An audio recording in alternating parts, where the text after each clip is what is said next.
Intro chido. Así que acércate. ¿A cómo cuesta, Adriana, el litro de leche? 15.20. ¿A cómo? 11 suscriptores. ¡Wow! Ahora sí que soy todo un influencer. Sean influenciados por mí. Vamos a darle. A 15,20 centavos te cuesta el litro de leche deslactosada. Lunes, voces del 2020 por Ángel Gómez Hernández, que según Internet Movie Database, para esta película solo dirigió cortometrajes. Que hablando de Internet Movie Database, hay algo bastante triste sobre que el detrás de cámaras de la película en cuestión haya sido calificado 1/10 mejor que la película.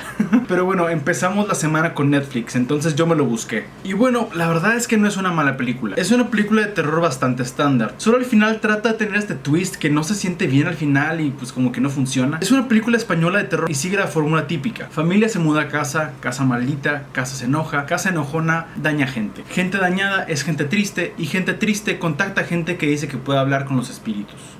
Acabo de resumir básicamente la película. Llega el punto en el que contactan a estos mediums que dicen que pueden ayudarlos y pues saben que tienen que hacer esta como limpia porque dicen que hay espíritus muy peligrosos en la casa y tienen que contar como un artefacto o algo para detener la maldición. Entonces es básicamente una versión menos interesante del Conjuro. Dentro de las cosas que sí tengo que admitir es que hay un pequeño giro al principio de la película que no esperaba e hizo que las cosas se pusieran más interesantes de ahí en adelante. Pero como les decía, los giros del final se me hicieron completamente innecesarios y me fue difícil tomármelos en serio. Entonces les digo, en sí esta película realmente no es mala. Tal vez te servirá para lograr que tu crush espante y que agarre tu palomita. Que agarre tu palomita. Tal vez te servirá para que tu crush espante y que agarre tu mano a pesar de que está cubierta de mantequilla de palomitas. Pero yo genuinamente no creo que vaya a recordarla cuando me pregunten sobre películas de terror interesantes. 5 de 10.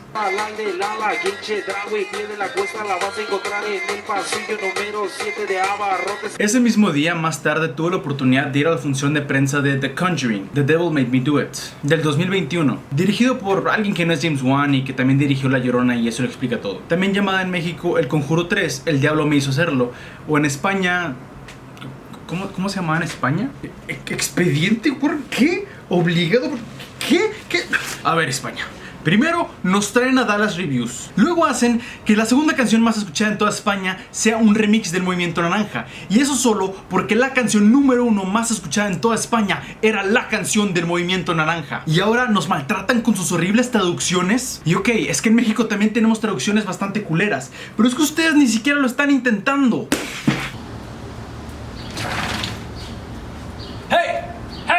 ¡España! Movimiento Naranja, el futuro. Oh. Hey, pero mira, Portugal, un mexicano, qué simpático. Hola, mexiquillo, ¿qué hay de nuevo? ¡Chingas a tu puta madre, España! ¡Eres cáncer!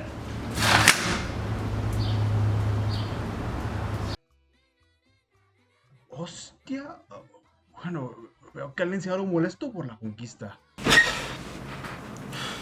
La verdad no tengo mucho que decir. Me da tristeza en lo que se convirtió la franquicia, especialmente porque a mí genuinamente me gustó la primera película. Y ahora, no sé si esto fue de la sala en la que yo vi la película, pero a veces la pantalla estaba tan oscura que no se distinguía absolutamente nada. Y en momentos el sonido era tan ruidoso que genuinamente no sabría que había gente hablando, de no ser porque había subtítulos. Y esto no es una hipérbole para hacerlo más gracioso, estoy hablando en serio. El sonido era como lo que supongo que se escucha estar dentro de un tornado que está hecho de ollas y sartenes de cocina chocando. Pero de nuevo, no sé si solo fue esa la experiencia que yo tuve en mi sala, y me gustaría que me pusieran en los comentarios si ustedes tuvieron experiencias similares. La película tenía muchos elementos interesantes y hasta tenía una historia interesante. Se trata de la historia del tipo que mató a su novia y a su amigo y luego alegó posesión demoníaca en un juicio, y encima tenía una villana que parecía bastante poderosa, pero esto no fue suficiente para ellos. Tuvieron que exagerar la villana hasta el punto en que fuera una caricatura, meter personajes desechables a la historia y una subtrama cuestionable. Todo quedó en el aire, no desarrollaron a ninguno de los nuevos personajes, no hubo empatía, entonces la tensión... Desafortunadamente hoy en día las productoras quieren forzar a que las franquicias sigan y sigan, y su idea de hacer más películas es hacer que sean más explosivas y más ruidosas, hasta el punto de hacer parecer que todos los eventos anteriores son insignificantes. Y es algo que me da miedo porque además siento que la serie de Loki va por el mismo camino. Saben, las historias no mejoran solo por hacer los villanos físicamente más fuertes que los anteriores, o por hacer parecer a los villanos anteriores insignificantes a comparación. Hay muchas más formas de retar a los protagonistas, como mentalmente o en sus convicciones. En en su moralidad. No se trata de que solo sean cada vez más físicamente fuertes. That is not the way, diría Mando. Esa no es la forma. Desafortunadamente, esta última entrada en la franquicia parece algo más bien inspirado por Transformers que por una historia de terror, y me dan ganas de no volverla a ver porque aprecio mis oídos. 4 de 10. Martes. One Hour Photo del 2002, dirigida por Mark Cronenberg, quien es más bien conocido por dirigir videos musicales, cosa que siento que se nota un poco en la edición de la película. Esta es una de esas pocas películas que tiene a Robbie Williams como villano, creo que solo hay 2, y la verdad siento que funciona bastante bien. No sé si sería adecuado compararlo con Bryan Cranston de Breaking Bad, porque ese es realmente otro caso, pero sí me sentiría cómodo comparándolo con Michael Keaton, quien es más reconocido por sus comedias y sus personajes estrambóticos, y luego interpretó a Batman y Bruce Wayne bastante bien. Pero bien, si Keaton funcionó como Batman, también tiene sus...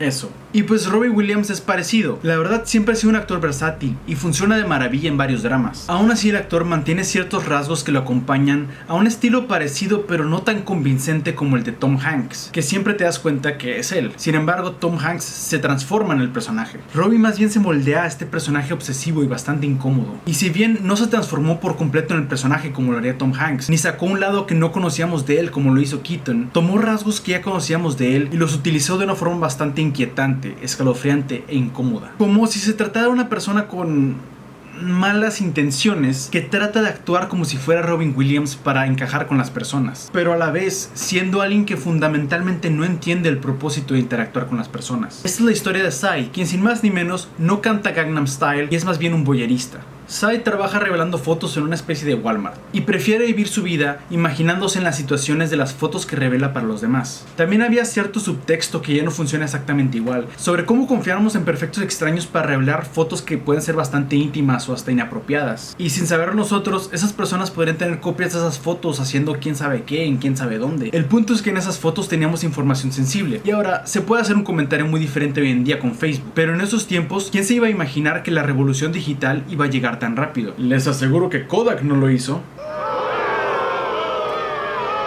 Un dato interesante es que yo de hecho utilizo un mini tripod de Kodak y un tripod grande de Kodak y se me hace muy triste que pues ya no hay Kodak. En fin, Psy se obsesiona con la vida de una familia, la idolatra y la pone en un pedestal, y eso termina revelándonos, revelando como las fotos, en fin, revelándonos más de la naturaleza del propio Psy que de la familia. Pero cuando Psy descubre que sus seres perfectos no son tan perfectos, algo dentro de él simplemente truena. Supongo que en ese sentido es parecido a la Dolce Vita, en la que un personaje cree entenderlo todo por simples fotos, pero la verdad es que las fotos son solo un retrato de lo que la gente quiere mostrar y no un retrato fidedigno de lo que realmente es la vida de estas personas. Como la película menciona, nadie toma fotos de los momentos que no se quieren recordar. La película es efectiva e inquietante. También tiene unos visuales bastante extraños que aprecié, pero la verdad se me hicieron fuera de lugar porque no encajaban con lo demás. Y hubo tan pocos que no parecía haber un patrón. Es como si la película a medias decidiera que quería hacer otro género. Fuera de eso, es la actuación de Robbie la que hace que todo funcione. Y eso sin mencionar que la verdad los demás actores también actuaron bastante bien. Hasta el niño fue bastante útil para el papel que tenía. La verdad me dan ganas de volverla a ver para ver si entiendo un poco más la película. Pero esta película sí definitivamente no es para todos. Igual fue muy interesante ver este otro lado de Robbie Williams y aprecio que se haya arriesgado a hacer una película así. 6 de 10.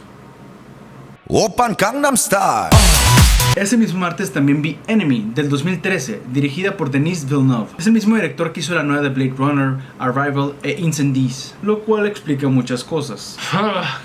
La verdad me arrepiento de haber visto esta película porque está basada en un libro y por descuidado no me di cuenta. Y es que soy bastante obsesivo y me gusta leer el libro antes de ver la película. O historia corta o en lo que sea que esté basado, novela gráfica, es lo mismo. Pero bueno, ya tendré tiempo después. Y es que últimamente me salieron muchas recomendaciones de reseñas y análisis de la película. Obviamente no los he visto, ya saben que yo veo las películas a ciegas, pero la curiosidad me estaba ganando y me gusta ver las películas para luego ver los análisis de otras personas. Creo que en este primer video que hice sobre todas las películas de la semana, hablé sobre Masquerade of the Red Death y dije que es probablemente una de las películas más raras que he visto en todo el año. Pero ahora esto sí es lo más extraño que he visto en todo el año. Se trata de un hombre que descubre que hay otro hombre exactamente igual a él, en todo sentido. O sea, no solo se parecen, no son como lunetas y M&M's, son como M&M's y M&M's. Tienen hasta las mismas marcas de nacimiento. Toda la premisa es bastante extraña y hay bastante simbolismo que, para ser sincero, no sé si termino de comprender, o al menos no estoy completamente satisfecho aún, pero se relaciona mucho a la perspectiva, que lo que para unos puede ser aterrorizante aterrorizante o una amenaza. Para otros puede ser un escape para vivir lo que muchos considerarían una loca fantasía. Pero ¿estás tú en control de la fantasía o será al revés? ¿Quién es el verdadero enemigo? Y bueno, eso es de forma indirecta lo que sucede en la película.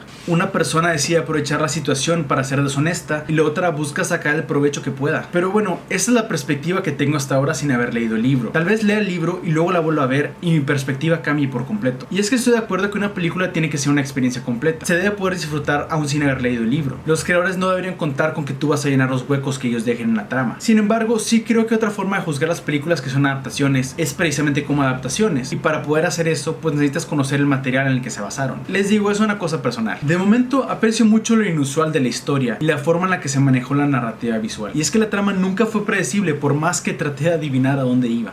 8 de 10. Miércoles, Operation Varsity Blues, The College Admission Scandal, dirigida por Chris Smith, el mismo que dirigió los documentales de The Tiger King y Jim and Andy. Vaya, un documental. Tengo que empezar diciendo que los documentales me dan bastante problema. Mi problema con los documentales es que irónicamente son bastante falsos. Vamos a empezar con el tema de Nanook of the North. Nanook of the North es uno de los primeros documentales que han existido. De hecho, creo que para cuando estrenó, el concepto de documental todavía no existía como tal. Y este documental fue muy bien recibido, fue galardonado con premios y sigue siendo reconocido como uno de los mejores documentales de todos los tiempos. Pero resulta que este documental es completamente falso. La mayoría de las interacciones y reacciones genuinas fueron completamente ensayadas y hasta escritas para asegurarse de que cosas interesantes pasaran en pantalla. Y digo, hoy en día es fácil notar lo falso que es la película. ¿Tu primer instinto al ver algo desconocido sería morderlo? Este tipo de cosas más bien muestra la mentalidad de la gente citadina en aquellos tiempos, pensando que todas las tribus están llenas de salvajes e ignorantes. Digo, bastante ignorante de su parte, ¿no creen? Y bueno, el punto es que a todos los documentales y reality TV les encanta exagerar los hechos. Y es por eso que los programas de cazadores de fantasmas no funcionan. Solo es gente gritando y haciendo ruidos o silencios para que se sienta como cierta emoción. Sin ellos solo estarías viendo grabaciones de 6 horas de guardias durmiéndose en su turno nocturno. Que de hecho este tipo de cosas es una de las razones por las que me gusta mucho la película de Grave Encounters. No es buena, pero la deberían ver.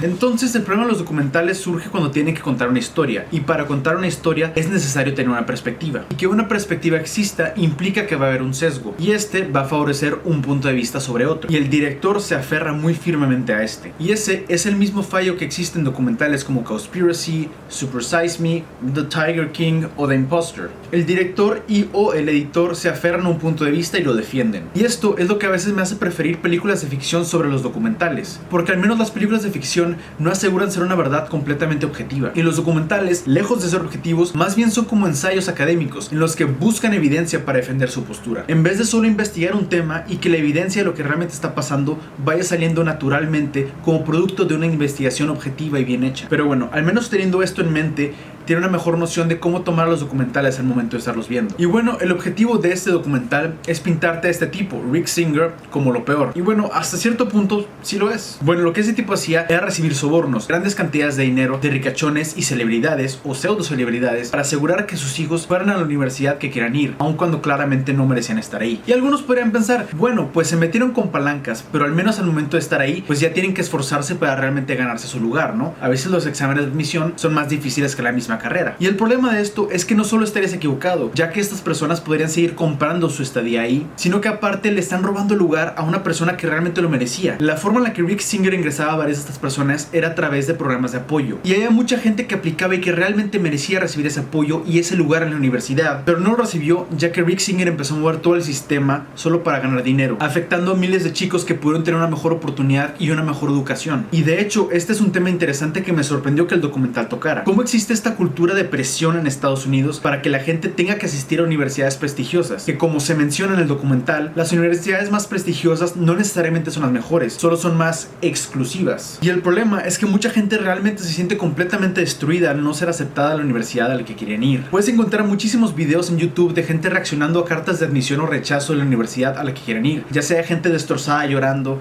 o de gente feliz celebrando. Realmente es muy triste, y cuando entiendes esto, que un sistema de corrupción le estaba quitando la oportunidad oportunidad a miles de chicos que muy seguramente ni siquiera podrían tener una buena educación de no ser por programas de ayuda o becas, pues te das cuenta del verdadero problema y la verdadera atrocidad que es esto. En fin, el documental realmente se me hace muy interesante, pero sí te invitaría a investigar un poquito más sobre el tema. Al final de cuentas, este documental solo es una perspectiva y no es una verdad absoluta. Sin embargo, la verdad se me hace bastante bien hecho y por eso le doy un 7 de 10. Ladrón que roba ladrón, se pasa de Ese mismo día también vi Hush. Hush, para quienes no saben, es un villano de Batman, que es bastante interesante, ya que explora esta dualidad que existe.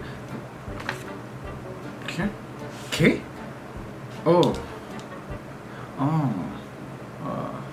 Hush, del 2016, dirigida por Mike Flanagan, también conocida como la película que me rompió.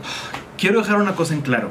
No me gusta hablar de películas malas o películas que no me gustaron. No me gusta dar malas reseñas. No me gustaría hacer videos con títulos como Tipo excesivamente guapo, Destruye película y La carrera del director de paso. Realmente no me interesa. Claro, hubo un tiempo en el que me gustaba esa idea y me gustaban ese tipo de videos. Y no me malentiendan, yo disfruto tanto como todas las demás personas ver videos en los que a veces se tiene que destruir una película, en el que la diseccionan pero para explicar por qué está mal o que no funciona. Pero ahí hay un detalle de delicado balance. Hay muchos creadores de contenido que más bien buscan hacer videos graciosos en los que se quejan y gritan de cosas por varios minutos, quejándose de pequeños detalles y nimiedades. Unos de los exponentes más grandes de este género fueron The Angry Video Game Nerd y Nostalgia Critic, y también recientemente canales como CinemaSins. Pero llega un punto en el que es inevitable darte cuenta que esos críticos realmente no son críticos. Realmente no te ofrecen ninguna perspectiva para entender mejor el mundo de la cinematografía. Muchas veces solo agarran las cosas más pequeñas o más absurdas y se agarran de eso, haciendo un pequeño strawman para poder seguirse burlando de la película.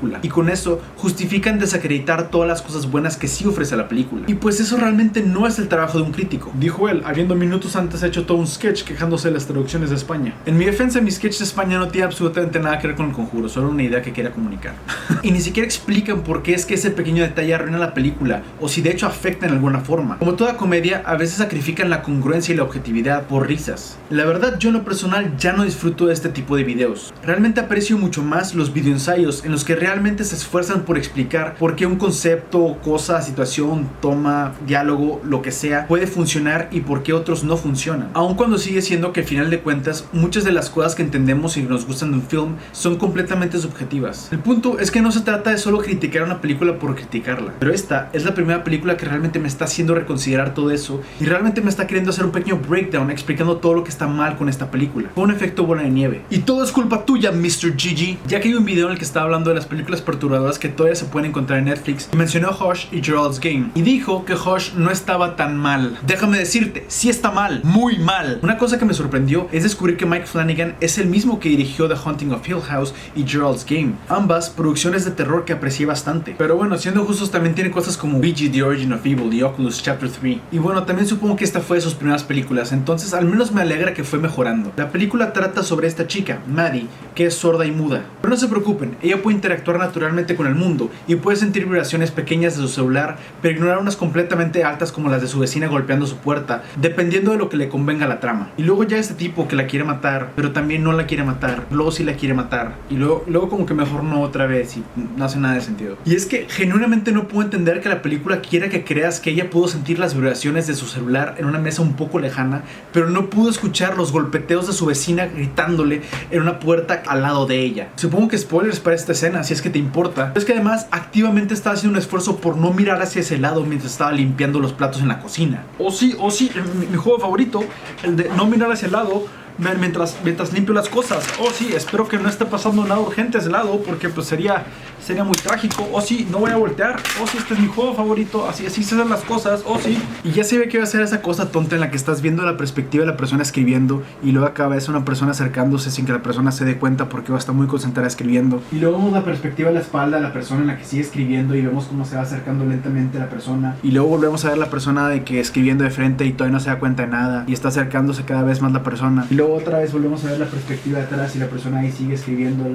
escribe. Y luego volteamos otra vez vez y ahora ya no hay nada. ¿Qué fue eso entonces? ¿Por qué se fue acercando? ¿A dónde se fue? ¿Por qué se desvaneció? ¿Qué está pasando? Es muy cierto que ese tipo de sustos lo único que hacen es recordarte que estás viendo una película, ya que te das cuenta que ese susto no fue para el protagonista, ese susto era para ti, para la audiencia. Entonces te das cuenta, oh, ese susto era para mí, yo estoy viendo una película, eso es una película, entonces ¿por qué tengo que tener miedo? Esto es tonto. Además de que esta es una de esas películas que alega que las personas sordas son completamente ineptas cuando le conviene a la trama, porque al final, cuando más se necesita que la persona recuerde que es ingeniosa, empiezan a tomar acciones coherentes, por lo que la lógica de la película en su mayoría es bastante cuestionable. Y todos los personajes, incluyendo al villano, hacen cosas excesivamente estúpidas solo para que la trama siga un poquito más, incluyendo a la protagonista. Y de nuevo son solo ingeniosos cuando más se necesita para aumentar la tensión.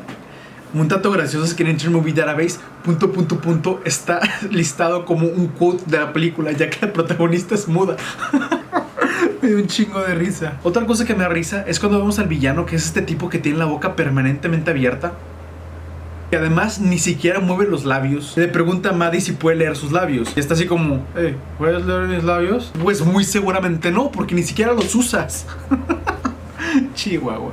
En fin, realmente tengo demasiadas cosas que decir sobre todo lo que pasa en esta película y probablemente sí haga ese video explorándolo un poquito más a fondo. Voy a tratar de al menos ser un poco constructivo, porque realmente no me gustaría ser conocido como esa persona que destruye películas. Ya tenemos muchísimos de esos, la verdad. La verdad creo que el trabajo de un crítico va mucho más allá de solo burlarse de películas. También se trata de reconocer las cosas que sí funcionan, así como las que no, con la finalidad de exigir mejores estándares de entretenimiento, unos que realmente despierten nuestra curiosidad de análisis y pensamiento, especialmente hoy en día que tenemos tanto entretenimiento, tantas películas y series tan a la mano, con tantas plataformas de streaming. Y ya sé que voy a sonar como un padre criticando los videojuegos, pero no es eso, solo que realmente lo que estamos consumiendo constantemente realmente sí afecta a lo que percibimos como correcto o incorrecto, realmente sí cambia nuestra mentalidad y la forma en la que entendemos el mundo. Es un hecho psicológico que el tipo de cosas o frases que te repites constantemente eventualmente terminan volviéndose una parte de ti, algo que realmente crees. Aun si hay cosas que dices constantemente solo porque son un chiste, pueden eventualmente volverse una parte de ti, es lo que vas a defender si alguien critica. Y realmente no deberíamos conformarnos con basura mal reciclada y quemada. Y si todo eso se va al caño,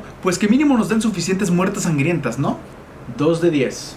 Hush, hush, hush. Here comes the boogeyman. Jueves, Los chicos de antes no utilizaban arsénico, de 1976, por José A. Martínez. Y Viernes, El cuento de las comadrejas, del 2019, por José Campanella. Esta película la vi porque iba a ver El cuento de las comadrejas. Y bueno, como ya expliqué antes en la reseña de Enemy, me gusta saber si las películas están basadas en libros para leer el libro antes. El cuento de las comadrejas no está basado en un libro, sin embargo, es un remake de esta película también argentina más vieja. Hablemos primero de Los chicos de antes no utilizaban arsénico. Esta película es un verdadero misterio y tiene varios giros sorpresa que se manejan muy bien, ya que hay ciertas acciones que toman los personajes para despistarse entre sí y hay ciertas acciones que toman para despistar a la audiencia. Esta es una película en la que uno realmente tiene que poner mucha atención, porque lo que a simple vista parece una conversación casual y civilizada es realmente un frío y calculado juego de apariencias en la que los personajes tratan de manipularse los unos a los otros. Vemos a personajes hablándose amistosamente para luego voltearse y comenzar a echarse pestes. Y ahora, hablando del cuento de las comadrejas, el problema de este remake es que agrega ciertos giros y puntos que son bastante obvios. Y no creo que me parecieran así solo porque ya sabía más o menos qué esperar por haber visto la primera película. Es más bien porque en este remake todas las expresiones son bastante transparentes. Es súper fácil darse cuenta cuando alguien está siendo sarcástico. Es muy fácil entender cuando alguien no está captando las cosas. Todo es muy obvio. Ningún personaje esconde sus emociones bien como en la primera película, quitándole esa tensión extraña que se sentía en la original. En esa,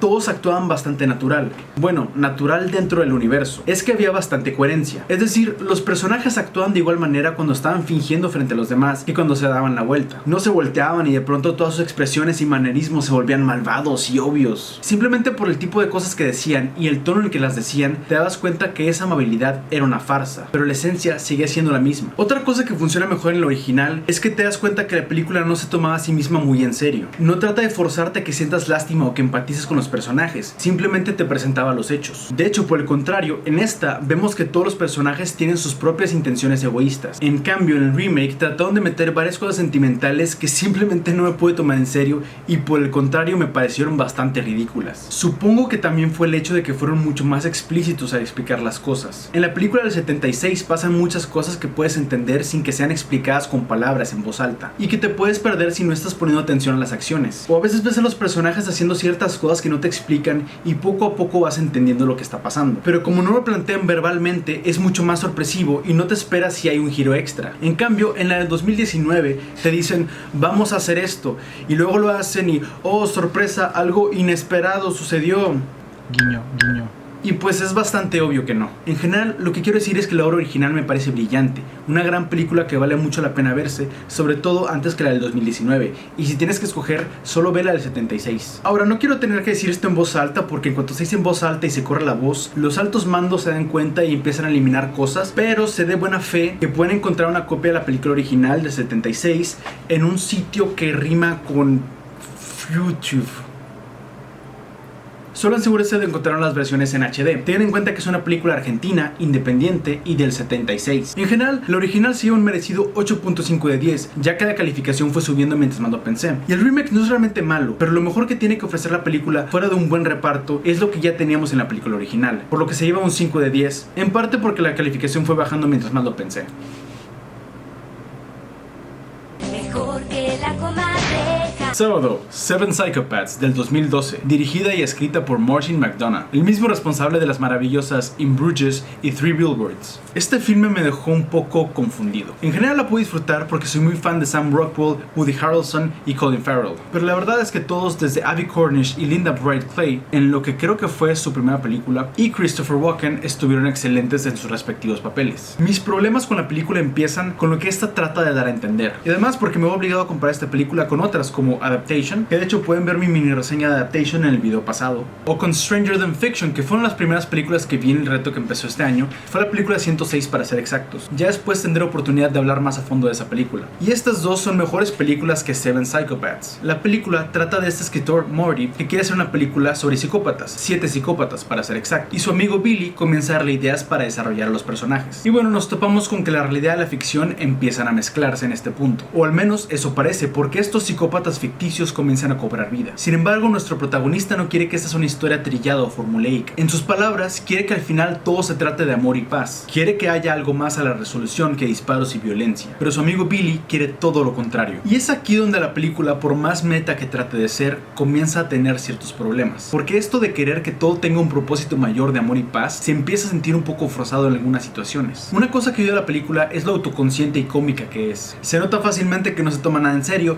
y aprovecha esos momentos para subvertir las expectativas de la narrativa convencional. Las cosas simplemente no salen como comúnmente pasa en las películas de acción, y esto termina siendo bastante cómico por cómo se maneja. Pero de igual forma hay cosas muy forzadas. Por ejemplo, hay personajes que justifican ciertas acciones que están haciendo diciendo que es porque quieren dar ese mensaje más allá de amor y paz, pero parecen simplemente estar forzando la situación a que sea de ese modo en vez de que haya un propósito más allá realmente. Dicen querer demostrar algo, pero no nos lo muestran. La película en sí explora la violencia, el por qué existe y por qué nos fascina. ¿Por qué encontramos a los psicópatas tan interesantes? ¿Será por los medios que estos han sido sensacionalizados y retratados como genios incomprendidos? Pero tal vez al enfrentarnos con la realidad nos daremos cuenta que los psicópatas no son así. Al final terminamos con una bella moraleja que tristemente está muy aparte de la película. Y de hecho hubiera sido mucho más interesante tener una película sobre ello y explorarlo. Pero esto último sirve para hacer sentido de todo lo que acabamos de ver. De hecho hasta cae en el tropo de hablar de que por qué Dios deja que las cosas pasen y si Dios existe y si el cielo existe y bla bla. En fin, la verdad la película me divirtió y a pesar de sus obvias fallas, tiene cosas interesantes que aportar. Esta es una de esas películas que inevitablemente se terminan comparando con Pulp Fiction, pero no se compara con Pulp Fiction. 6 de 10. Domingo, Terra en Trance, de 1967, de Galber Rocha. Esta es una de esas películas que empezaron una nueva oleada de cine en Brasil. De hecho, esta película se considera como el líder del movimiento conocido como Cinema Novo en los 60s en Brasil. Se trata de una poderosa y potente alegoría y crítica social de lo que estaba sucediendo en Brasil en aquellos tiempos. Justamente acababa de ocurrir un golpe de estado en el 64. De hecho, por lo mismo, la película trató de ser censurada en Brasil, pero gracias a la protesta de varios cineastas brasileños y franceses, la película pudo ser exhibida en Cannes, donde ganó la Palma de Oro en el 67. La película toma lugar en el país ficticio de El Dorado, siendo esta una representación en general de toda Latinoamérica, donde conocemos a Paulo, un poeta y periodista que en la película representa a los medios de comunicación. Él daba todo su apoyo a un político conservador sutilmente llamado Porfirio Díaz. Es en serio. Pero cuando se da cuenta que sus prácticas conservadoras empiezan a dañar más el país de lo que lo ayudan, comienza a apoyar a un político independiente conocido como el llamado Felipe Vieira, quien es el estereotípico típico candidato populista del pueblo. Pablo lo apoya para comenzar un golpe de estado, esperando que las cosas mejoren, pero bueno, pueden adivinar cómo resulta. Ahora, hay algunos detalles que no estoy seguro si fueron accidentales o si fueron dejados a propósito, ya que en ciertos momentos el film alude a que está haciendo este tipo mockumentary, en el que podemos ver al camarógrafo y algunos de la producción interactuando con los personajes en el set. Sin embargo, hay otras escenas que parecen tener intención seria, pero en ciertos momentos se llega a ver la sombra del camarógrafo o del chico con el boom. Esto me distrajo por bastante tiempo y me pareció raro porque muchas de las escenas parecen bastante bien coordinadas y planeadas, por lo que me atrevo a pensar que tal vez no fue planeado que se vieran esas sombras, sin embargo fue dejado por justificación del mismo film.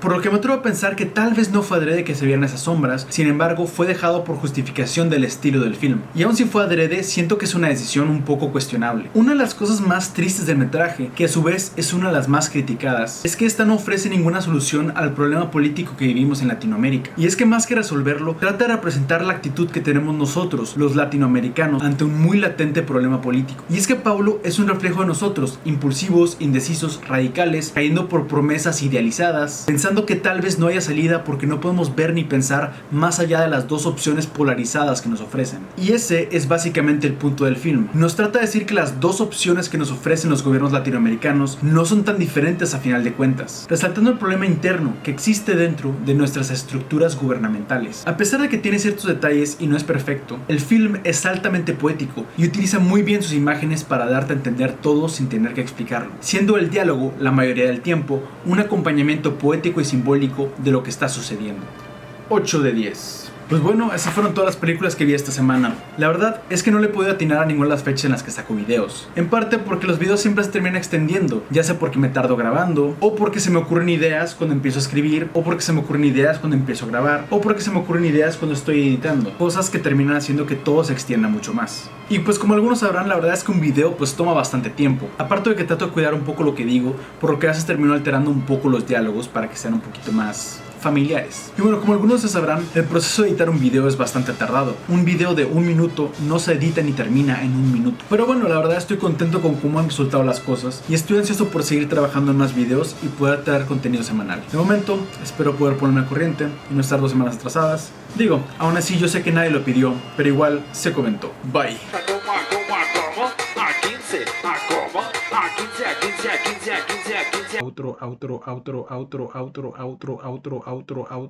Outro. Miércoles. Chingada madre. Escuchando ruiditos y me da miedo. Ahorita ni siquiera se escuchan. Hay unos fuertes que de pronto se escuchan. Woppan Gangnam Style. Wop. ¿Sí va la canción, no? ¿Si hacen esto? ¿Si así la canción o estoy confundiéndola con otra? Y que si no me doy cuenta, ni hacería el video. Enfócate, pinche autofocus no sirve para la pinche puta verga, no mames, por eso me caga el pinche autofocus, hijo de tu puta verga, enfócame, aquí estoy. La verdad es que nunca bailé eso. No me querían los chicos populares. Eso sí se escuchó, ¿no? ¿Por qué me está despierto? Bueno, aquí se va. Me enfoca. Y bueno, ahí muere.